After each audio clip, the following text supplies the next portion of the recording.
A very good morning to all the participants of this webinar. And today we are dealing with meaning and scope of accounting. And for that we are displaying to you this document which we are going to use for explaining to you this topic, meaning and scope of accounting. After studying this unit, you will be able to understand the meaning and significance of accounting. You will also understand the meaning of bookkeeping and what is the difference between accounting and bookkeeping. You will also appreciate how accounting has evolved as a social science. You will understand what are the subfields of accounting. You'll also understand that which user groups are using the accounting information which is being generated, like when the accounting information or accounts are generated, who uses them. You'll also understand that what is the relationship of accounting with some other subjects like economics, statistics, mathematics, law and management. You'll also understand what are the limitations of accounting, what accounting cannot do, what is it not good at, and of course you'll also understand something about the accounting profession, which is not very relevant to us, so we'll leave that.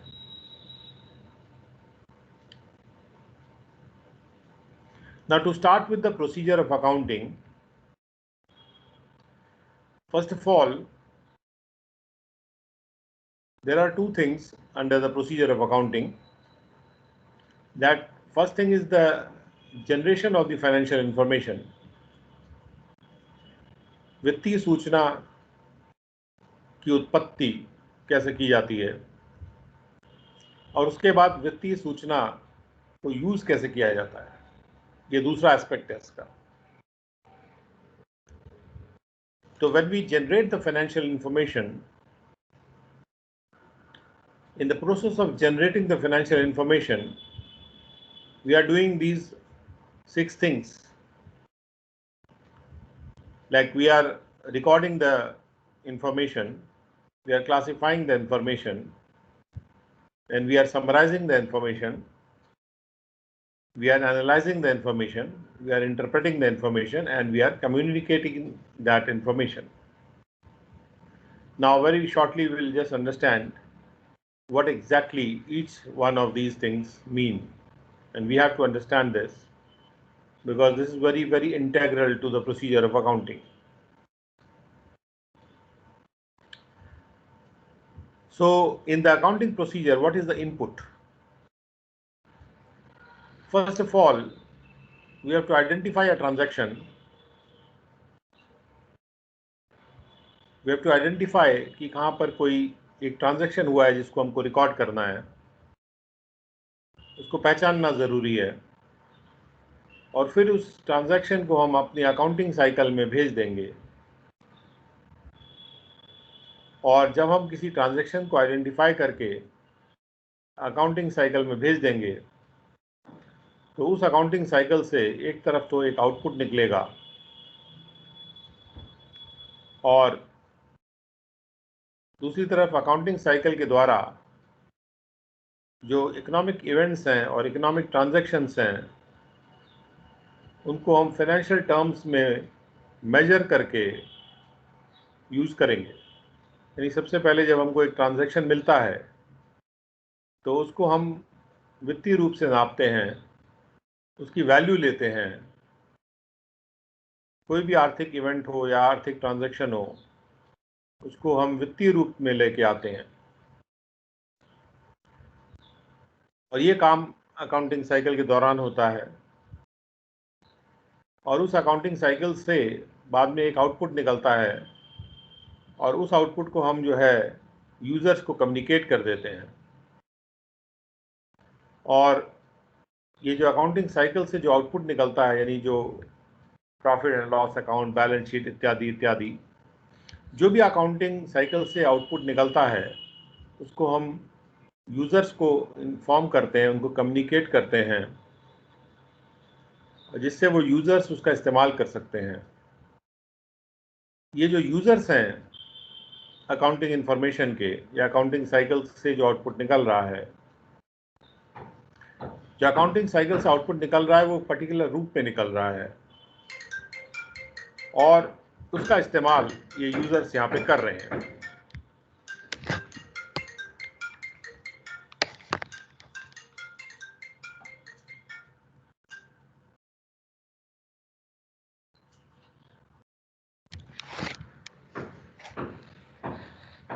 Now जो users होते हैं accounting cycle के output के, वो internal users भी हो सकते हैं और एक्सटर्नल यूज़र्स भी हो सकते हैं।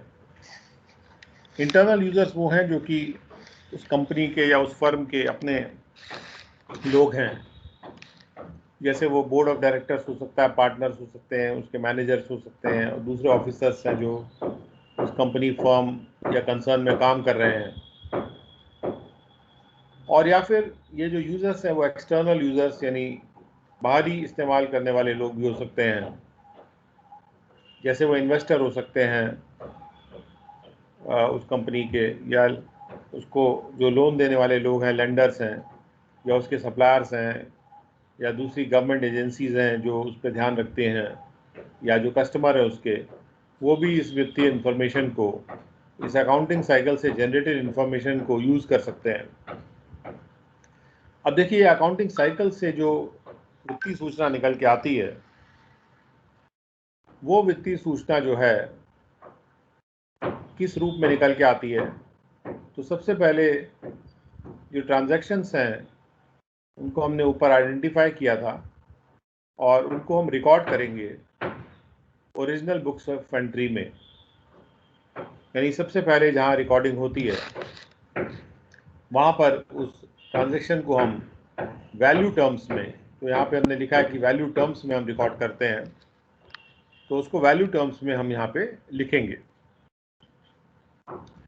और एक बार हमने उसको वैल्यू टर्म्स में लिख दिया तो उसके बाद हम उसको जर्नल में पोस्ट कर देते हैं। हम उसको जर्नल में पोस्ट कर देते हैं, पोस्टिंग टू द, सॉरी, हम उसको लेजर में पोस्ट कर देते हैं, पोस्टिंग टू द लेजर।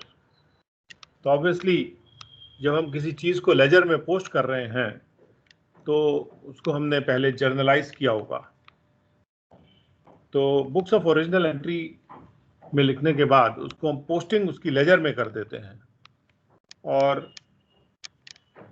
बाद में उसके हम ट्रायल बैलेंस बनाते हैं और उसके बाद फाइनल अकाउंट्स हम बनाते हैं। तो ये हमारी अकाउंटिंग साइकिल इस तरह से होती है। ये एक ब्रॉड डायग्रामेटिक रिप्रेजेंटेशन था जिससे समझाने की कोशिश की गई है कि ये अकाउंटिंग साइकिल किस तरह से चलती है। अब हम लोग शुरुआत करते हैं कि every individual performs some kind of economic activity. Salaried person, he gets his salary and he spends his salary on the provisions and clothing. बच्चों के एजुकेशन पे खर्चा करता है, अपने घर के कंस्ट्रक्शन पे खर्चा करता है वो। कोई अगर एक स्पोर्ट्स क्लब है तो, या कोई बिजनेस है जो कि कोई इंडिविजुअल चला रहा है या ग्रुप ऑफ इंडिविजुअल चला रहे हैं, या कोई लोकल अथॉरिटी है जैसे कोई Calcutta municipal corporation, Delhi development authority इत्यादि इत्यादि, या फिर कोई गवर्नमेंट का इंस्टीट्यूट है या गवर्नमेंट का इंस्टीट्यूशन है, ये सारे के सारे कोई ना कोई आर्थिक एक्टिविटी या इकोनॉमिक एक्टिविटी कर रहे हैं।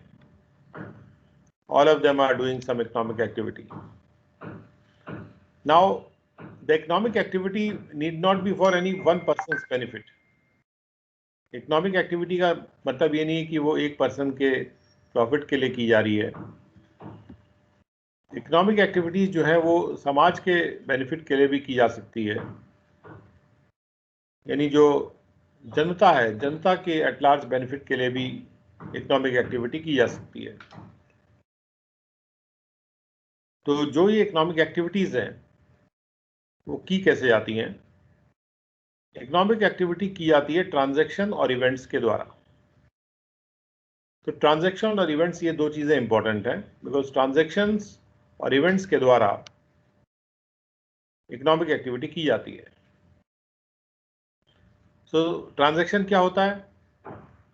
ट्रांजैक्शन का मतलब है या तो वो कोई बिजनेस होगा, या कोई कार्य किया जा रहा होगा, या कोई एग्रीमेंट की जाएगी।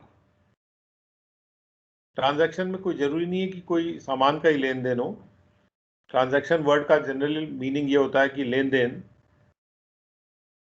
लेकिन ट्रांजैक्शन वर्ड को और थोड़ा सा लार्जर परिवेश में यूज किया जाता है, और ये कोई भी बिजनेस एक्टिविटी हो सकती है, या किसी ने कोई कार्य किया वो भी एक ट्रांजैक्शन है, और ये एग्रीमेंट भी हो सकता है। और जबकि इवेंट जो है वो ऐसी हैपनिंग होती है जो कि ट्रांजैक्शन के रिजल्ट में होती है, यानी ट्रांजैक्शन से इवेंट घटित होता है। इवेंट तब घटित होता है जब कोई ट्रांजैक्शन होता है, ट्रांजैक्शन के कॉन्सिक्वेंस में इवेंट होता है। तो इसको समझने के लिए एग्जांपल है कि कोई भी इंडिविजुअल जो है वो 2 लाख रुपए खर्च कर रहा है, उसमें इन्वेस्ट कर रहा है अपने स्टेशनरी के बिजनेस में,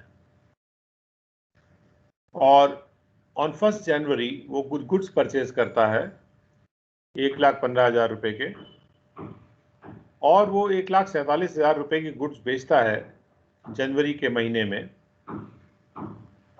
उसके बाद वो अपने शॉप का रेंट पे करता है 5,000 रुपए का, और महीने के एंड में वो पाता है कि उसके पास अभी 15,000 रुपए अभी भी बचे हुए हैं।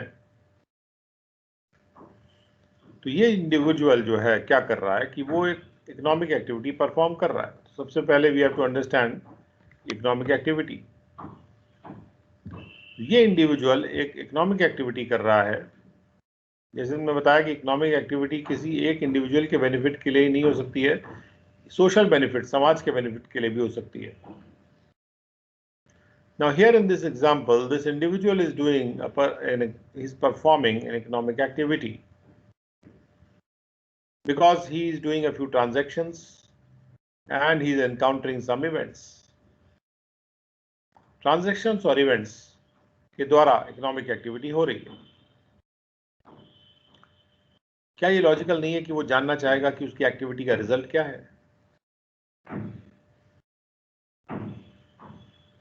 So when we make this table here with the help of the data that we have out here,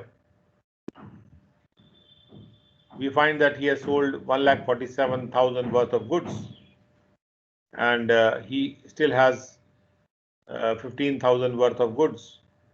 So total goods is 1,62,000, and he had purchased these goods for 1,15,000. So, and he had paid a shop rent of 5,000. So when we reduce the sale value and the closing stock, goods in hand, from that we reduce the goods purchased amount and the rent amount. Then we find that he has made a surplus of 42,000 rupees. शुरुआत में उसके पास कोई सामान नहीं था, उसने सामान खरीदा और बेचा, और उसने एक सरप्लस कमाया जो कि 42,000 रुपीज का है। अब ये जो 42,000 सरप्लस कमाया वो एक घटना है, वो एक इवेंट है, और उसके पास इन्वेंट्री है इन हैंड, यानी क्लोजिंग स्टॉक है उसके पास 15,000 रुपए का। क्लोजिंग स्टॉक भी उसके पास 15,000 रुपए का एक इवेंट है, क्योंकि ये इवेंट्स ट्रांजैक्शंस होने के कॉन्सिक्वेंस में हुए हैं, उसके रिजल्ट से हुए हैं। जबकि जो भी उसने परचेज सेल किया है, या अपना पैसा इन्वेस्ट किया है, या रेंट पे किया है, ये सारे के सारे ट्रांजैक्शंस हैं। जैसे गुड्स परचेज उसने किया, या उसने जो रेंट का पेमेंट किया, ये सारे के सारे ट्रांजैक्शंस हैं।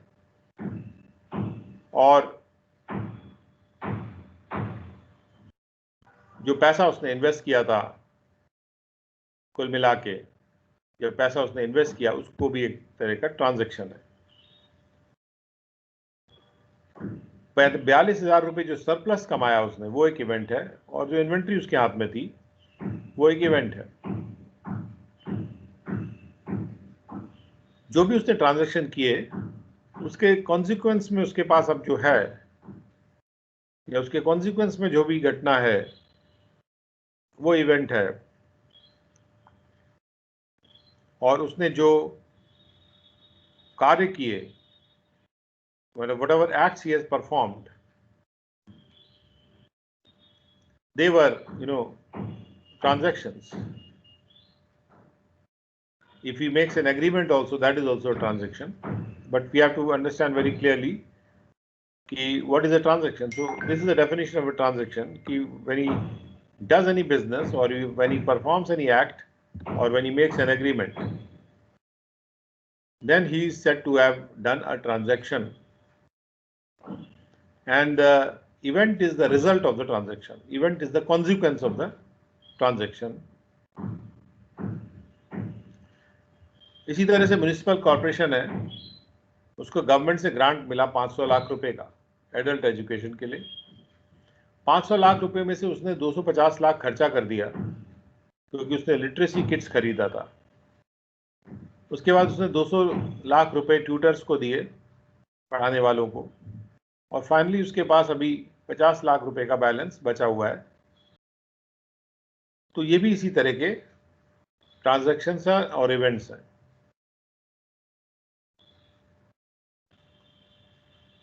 उसके पास जो बैलेंस बचा हुआ है 50 लाख रुपए का, वो उसका इवेंट है। उसने ट्यूटर्स को 200 लाख रुपए दिए, ये ट्रांजैक्शन किया उसने। उसने 250 लाख के परचेज किए लिटरेसी किट्स, ये उसने ट्रांजैक्शन किए। उसको सरकार से ग्रांट मिली 500 लाख रुपए की, ये उसका ट्रांजैक्शन है। इसी तरह से सेंट्रल गवर्नमेंट टैक्सेस के रूप में मनी रेज करती है और सैलरी पे करती है एम्प्लॉयज को, और उसने कई विकास के एक्टिविटीज में स्पेंड भी किया होता है। जब भी सरकार के जो रिसीट्स हैं वो एक्सपेंसेस से ज़्यादा होते हैं, तो हम ये कहते हैं कि सरकार ने सरप्लस कमाया है। लेकिन जब उसके खर्चे रिसीट से ज़्यादा होते हैं, तो सरकार डेफिसिट में रन कर रही है, ऐसा हम कहते हैं। यहाँ पर जब सरकार मनी रेज करती है टैक्स से या दूसरे तरीकों से, किसी भी स्रोत से अगर वो मनी रेज करती है, तो उसको हम ट्रांजैक्शन कहते हैं। और जो भी सरप्लस या डेफिसिट अकाउंटिंग ईयर के एंड में उसके पास रह जाता है सरकार के पास, उसको हम इवेंट कहते हैं। तो इसलिए हर व्यक्ति ये चाहता है कि वो अपने ट्रांजैक्शन और इवेंट्स का रिकॉर्ड रखे,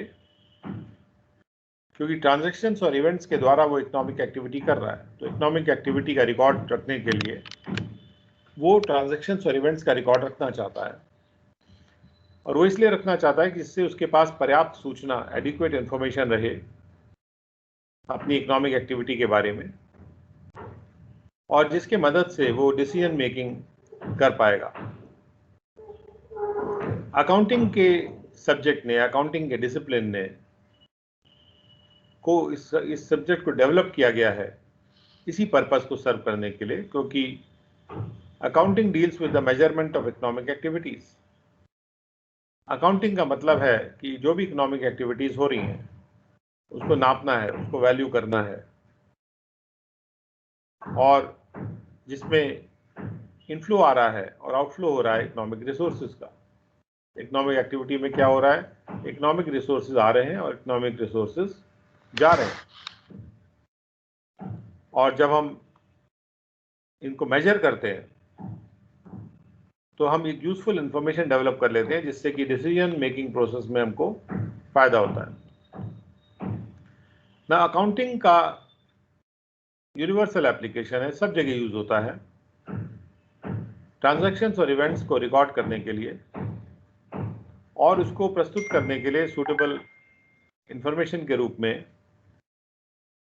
और इस सूटेबल इंफॉर्मेशन का इस्तेमाल करके डिसीजन मेकिंग की जा सकती है किसी भी इकोनॉमिक एक्टिविटी के लिए, चाहे वो कोई फैमिली का फंक्शन हो या राष्ट्रीय सरकार के फंक्शंस हो।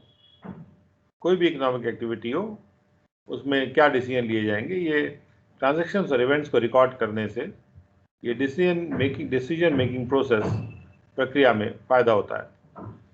बट हियर इन आफ्टर हम केवल उन बिजनेस एक्टिविटीज़ के बारे में बात करेंगे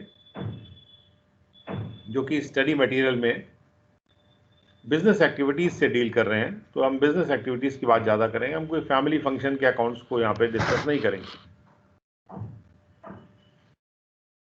लेकिन फिर भी आप ये समझिएगा कि हम बात तो बिजनेस एक्टिविटीज़ की ही करेंगे, लेकिन अकाउंटिंग जो है वो यूनिवर्सल एप्लीकेशन की चीज़ है, हर जगह यूज़ होती है, चाहे वो बिजनेस हो चाहे ना हो।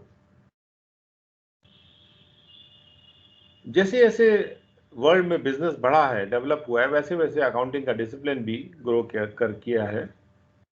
और इसलिए ये समझने के लिए कि अकाउंटिंग यूनिवर्सल एप्लीकेशन की चीज़ है, हम इसको, ये बेस्ट रहेगा कि हम इसको रिकॉर्डिंग ऑफ ट्रांजैक्शन से आइडेंटिफाई करें और फाइनेंशियल इंफॉर्मेशन के कम्युनिकेशन से आइडेंटिफाई करें, रिकॉर्डिंग एंड कम्युनिकेशन, जिससे डिसीजन मेकिंग फैसिलिटेट हो सके। तो अकाउंटिंग का जो एम है वो ये है कि हमें रैशनल और साउंड डिसीजन मेकिंग के लिए जो भी सूचना की ज़रूरत होती है उसको हम मुहैया कराएं या प्रोवाइड कराएं। और चूंकि ये है अकाउंटिंग का एम, और इसलिए हम इसको बिजनेस की लैंग्वेज बोलते हैं, क्योंकि जो भी बिजनेस हो रहा है उसके लिए हम इंफॉर्मेशन प्रोवाइड करा रहे हैं। अब सबसे पहले देखते हैं कि 1961 में जब अकाउंटिंग को डिफाइन किया गया था American institute of certified public accountants के द्वारा, तो उन्होंने क्या कहा था? उन्होंने कहा कि अकाउंटिंग है भाई रिकॉर्ड करना, क्लासिफाई करना और समराइज करना एक महत्वपूर्ण मैनर में और मनी के टर्म्स में, यानी वैल्यू के टर्म्स में। किसको रिकॉर्ड करना? ट्रांजैक्शंस और इवेंट्स को। और ये जो ट्रांजैक्शंस और इवेंट्स हैं इनको रिकॉर्ड, क्लासिफाई और समराइज करना जो फाइनेंशियल कैरेक्टर के हैं, या तो वो पूरी तरह फाइनेंशियल कैरेक्टर के हैं या पार्टली भी वो फाइनेंशियल कैरेक्टर के हो सकते हैं, ऐसे इवेंट्स को, ऐसे ट्रांजैक्शंस को रिकॉर्ड करना, क्लासिफाई करना, समराइज करना और उसके बाद उससे रिजल्ट्स को इंटरप्रेट करना। ये एक सीमित definition American institute of certified public accountants के द्वारा दी गई थी। इसमें इंपॉर्टेंट चीज़ें आप देख सकते हैं कि ट्रांजैक्शन और इवेंट्स को रिकॉर्ड करने की बात आ रही है, मनी के टर्म्स में रिकॉर्ड करने की बात आ रही है, नॉन मॉनेटरी टर्म्स में रिकॉर्डिंग नहीं होती है इसमें। यानी जैसे कोई ट्रांजैक्शन काइंड में किया जा रहा है तो उसको हम अगर रिकॉर्ड करेंगे तो भी उसके वैल्यू के टर्म्स में ही रिकॉर्ड कर सकते हैं।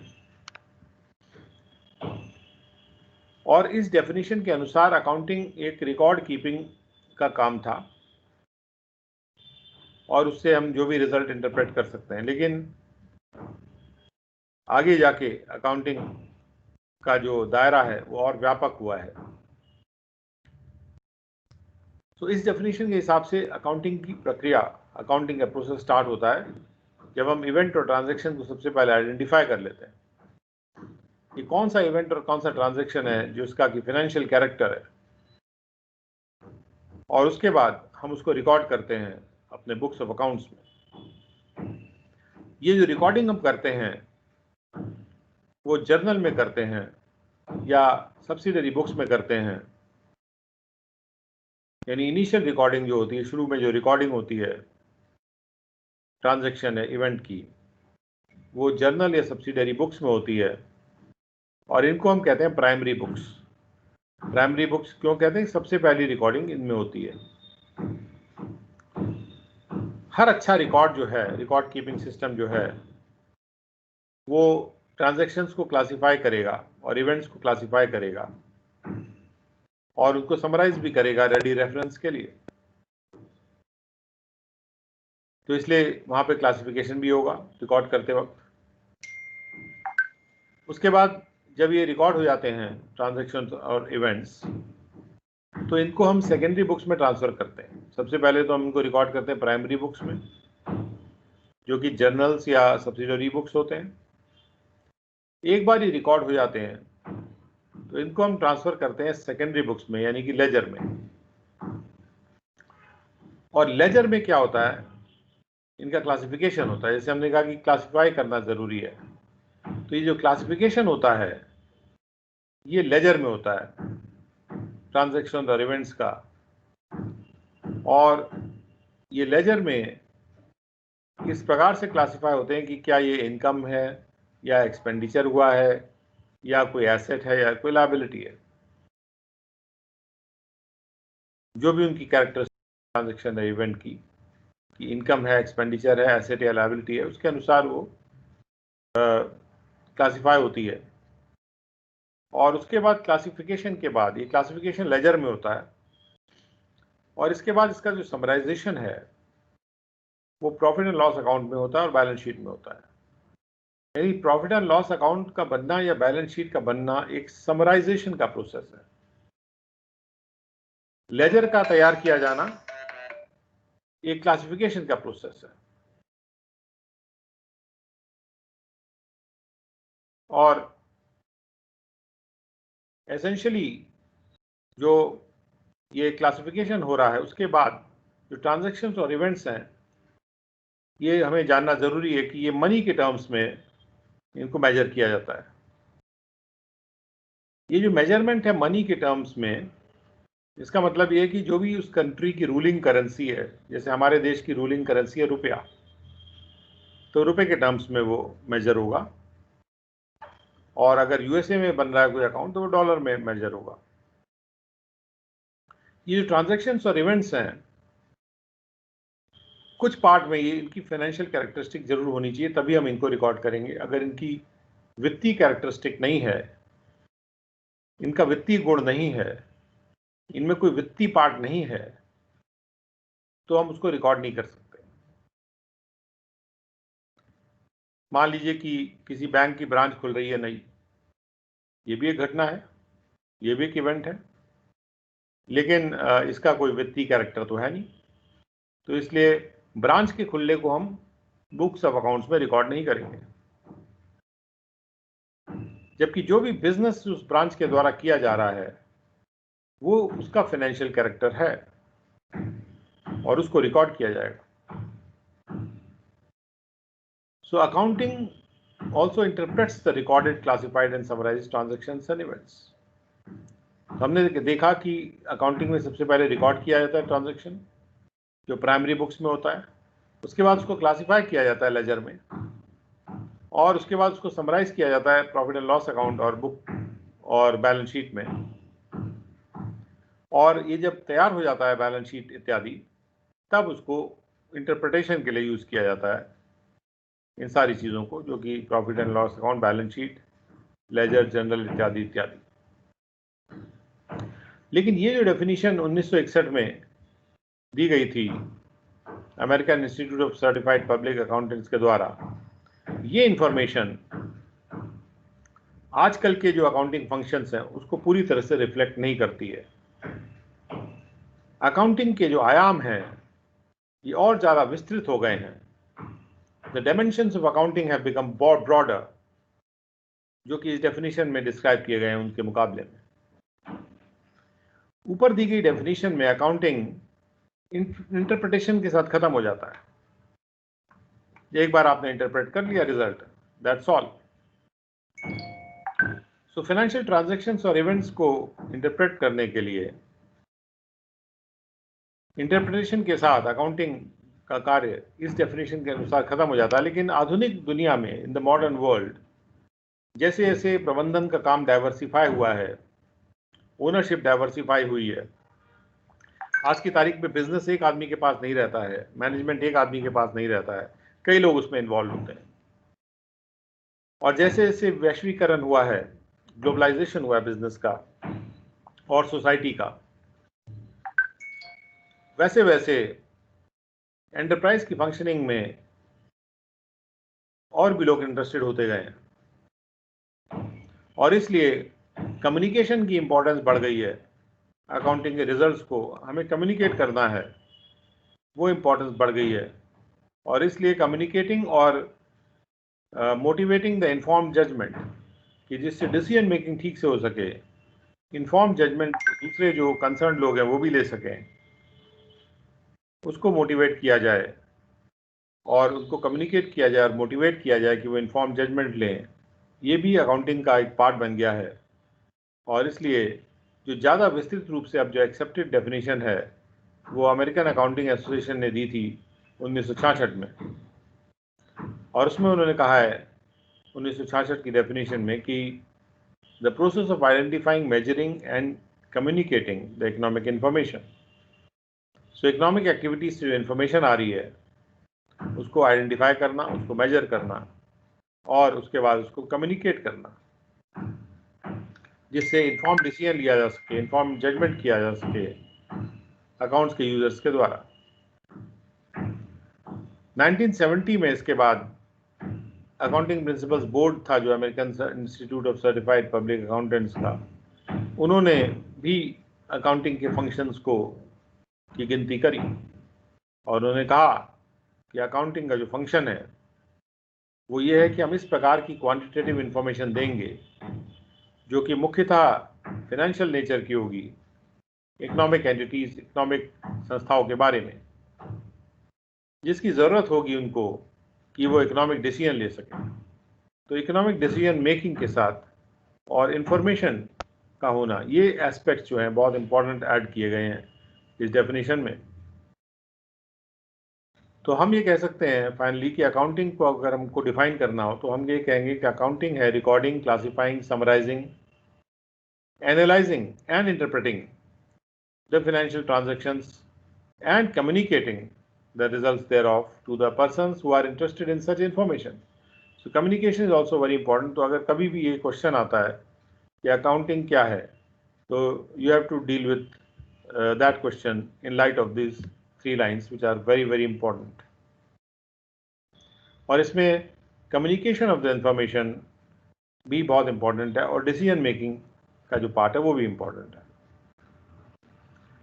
अब आते हैं कि जो अकाउंटिंग का प्रोसीजर है, जैसे हमने यहाँ ऊपर आइडेंटिफाई किया कि इसमें रिकॉर्डिंग, क्लासिफाइंग वगैरह वगैरह होता है, तो ये कैसे होता है।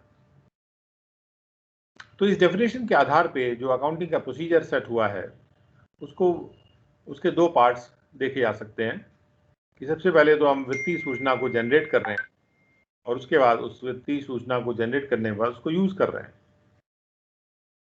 तो जब हम जनरेट करते हैं वित्तीय सूचना को, उसमें ये एस्पेक्ट्स आते हैं: रिकॉर्ड करना, क्लासिफाई करना, समराइज करना, एनालाइज करना, इंटरप्रेट करना और कम्युनिकेट करना। ये है जनरेशन ऑफ द वित्तीय इंफॉर्मेशन या फाइनेंशियल इंफॉर्मेशन। उसके बाद उसको यूज करने वाला पार्ट दूसरा पार्ट है। तो हम लोग पहले देखते हैं कि ये रिकॉर्डिंग जब हम कहते हैं तो ये क्या होती है। रिकॉर्डिंग जो है ये मूलभूत फंक्शन है अकाउंटिंग का। जितने भी बिजनेस ट्रांजैक्शन जो फाइनेंशियल कैरेक्टर के होते हैं और जिनके लिए कोई डॉक्यूमेंट्री एविडेंस होता है, which are evidence by some documents, जैसे कि सेल बिल या पासबुक या सैलरी स्लिप, मतलब एक डॉक्यूमेंट्री एविडेंस के आधार पे बिजनेस ट्रांजैक्शन जो फाइनेंशियल कैरेक्टर का है उसको रिकॉर्ड किया जाता है बुक्स ऑफ अकाउंट्स में। और ये जो रिकॉर्डिंग है ये जर्नल नाम की बुक में की जाती है। अब ये जो जर्नल नाम की बुक है ये कई सब्सिडरी बुक्स में डिवाइड हो सकती है, डिपेंड करता है कि बिजनेस का नेचर या साइज क्या है, उसके अनुसार कौन कौन सी सब्सिडरी बुक्स होंगी वो बनती हैं। और इसको हम आगे देखेंगे कि सब्सिडरी बुक्स का अलग से एक हम लोग चैप्टर है उसको उसमें हम देखेंगे कि कौन कौन सी सब्सिडरी बुक्स होती हैं। रिकॉर्ड करने के बाद जर्नल में या सब्सिडरी बुक्स में क्लासिफिकेशन की स्टेज आ जाती है। और ये जो क्लासिफिकेशन हो रहा है ये एक सिस्टमैटिक एनालिसिस है रिकॉर्डेड डेटा का, क्योंकि हम उन ट्रांजैक्शंस और एंट्रीज को या इवेंट्स की एंट्रीज को जो एक तरह की हैं उनको हम ग्रुप करना चाहते हैं एक प्लेस में, जिससे कि एक तरह की जो एंट्रीज हैं वो एक जगह पे आ जाएं और इंफॉर्मेशन एक कॉम्पैक्ट और यूजफुल फॉर्म में आ जाए। तो जहाँ पर जिस किताब में क्लासिफाइड इंफॉर्मेशन होती है, क्लासिफाइड यानी उसको वर्गीकृत किया गया है, ये कॉन्फिडेंशियल के रूप में ये वर्ड ही नहीं यूज किया जा रहा है। नॉर्मली कई बार classified means confidential also, but here classified means कि it is been classified into various categories, या उसको वर्गीकृत किया गया है। और जहां पर ये वर्गीकृत सूचना होती है उसको हम कहते हैं लेजर। ये जो लेजर बुक है इसमें कई पेजेस होते हैं, कई इंडिविजुअल अकाउंट हेड्स होते हैं, जिसके अंतर्गत ये सारे के सारे फाइनेंशियल ट्रांजैक्शन जो एक ही नेचर के हैं वो इकट्ठे किए जाते हैं। फॉर एग्जांपल अलग अलग अकाउंट हेड्स हो सकते हैं, जैसे कि salary head, rent head, printing and stationeries head, advertisement head. ये सारे वर्गीकृत करने के अलग अलग हेड्स हैं। All expenses which are under these heads, एक बार जब वो रिकॉर्ड किए जाते हैं जर्नल में, उसके बाद इनको सेपरेट हेड्स में लेजर में भेजा जाता है, इसको कहते हैं पोस्टिंग इन द लेजर। और इस क्लासिफिकेशन से it will help in finding out the expenditure incurred under each of the above heads. उससे किसी भी हेड में एक्सपेंडिचर हम पता लगा सकते हैं। तो ये लेजर कैसे बनाया जाता है इसको भी आगे हम एक सेपरेट चैप्टर में पढ़ेंगे। उसके बाद आता है summarization. Now, summarization is concerned with the preparation of and the presentation of the classified data in a manner useful to the internal as well as the external users. एक बार data हमने classify कर लिया तो उस classified data को हम financial statements के रूप में लेके आएंगे, and that process of making the financial statements, which are called the trial balance, profit and loss account, and balance sheet, and the cash flow statement. So which are the four financial statements that are prepared? The trial balance, profit and loss account, the balance sheet, and the cash flow statement. These are the four financial statements जो कि summarization को represent कर रहे हैं. After the summarizing into these statements, we come to the analysis. Analysis means we classify the data which is given to us in a methodical manner in the financial statements. Yani within the financial statements, we are further classifying the data in a methodical way. The figures which are given in the financial statements will not help anyone jab tak ye na ho ki they are in simplified form. So to bring those figures into simplified form, we further classify them. For example, all the items which are relating to fixed assets, they are put at one place, while all the items which are relating to current assets, they are put at another place. So these are the separate heads under the financial statements itself, like fixed asset head or current asset head. Now, this classification is done to establish a relationship between the profit and loss account and the balance sheet. So when we get a relationship between the profit and loss account and the balance sheet, we get the basis for interpreting the data, the financial data.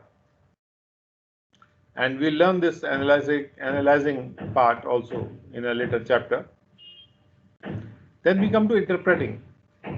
Once we have made the final financial statements analyzed in an analyzed form, the task of interpreting comes. Now, interpreting is the final function of the accounting. It is concerned with explaining the meaning and significance of the relationship as established by the analysis of the accounting data. We are understanding the meaning and significance of the relationship which is established by the analysis. जो हमने ऊपर analysis किया उससे क्या निकल के आया? What is the meaning and significance of that relationship between the profit and loss account and balance sheet? Profit and loss account और balance sheet के बीच में जो relationship establish हुई है, उसका क्या meaning और significance है? That is the process of interpretation. जो recorded financial data है उसको हम analyze करते हैं और करते हैं एक ऐसे तरीके से जिससे जो एंड यूजर्स हैं उसमें से मीनिंगफुल जजमेंट ले सकें कि किस बारे में जजमेंट लेना है कि फाइनेंशियल कंडीशन क्या है बिजनेस ऑपरेशंस की, और दूसरा प्रॉफिटेबिलिटी कैसी है, उसकी वित्तीय स्थिति कैसी है या उसकी प्रॉफिटेबिलिटी कितनी है। फाइनेंशियल स्टेटमेंट एक्सप्लेन कर सकता हो न केवल ये कि हुआ क्या था, लेकिन ये भी एक्सप्लेन कर सके कि क्यों ऐसा हुआ था, व्हाई इट हैपेंड, और बाद में क्या होने वाला है, what is likely to happen अगर एक स्पेसिफाइड कंडीशंस चलेंगी। तो ये इंटरप्रिटेशन से ये डिसीजन ये निकल के आता है, ये रिजल्ट निकल के आता है, हम ये बता पाते हैं कि हुआ क्या था और क्यों हुआ था और आगे क्या होगा स्पेसिफाइड कंडीशंस में। और एक बार ये हमने जब इंटरप्रिटेशन का काम कर लिया तो then the task of communicating the results of accounting happens. तो हम लोग समराइज्ड, एनालाइज्ड और जो इंटरप्रेटेड इंफॉर्मेशन हमारे पास है वो हम एंड यूजर्स को कम्युनिकेट करते हैं, जिससे वो एंड यूजर्स रैशनल डिसीजंस ले सकें। और ये किया जाता है by preparation and distribution of accounting reports.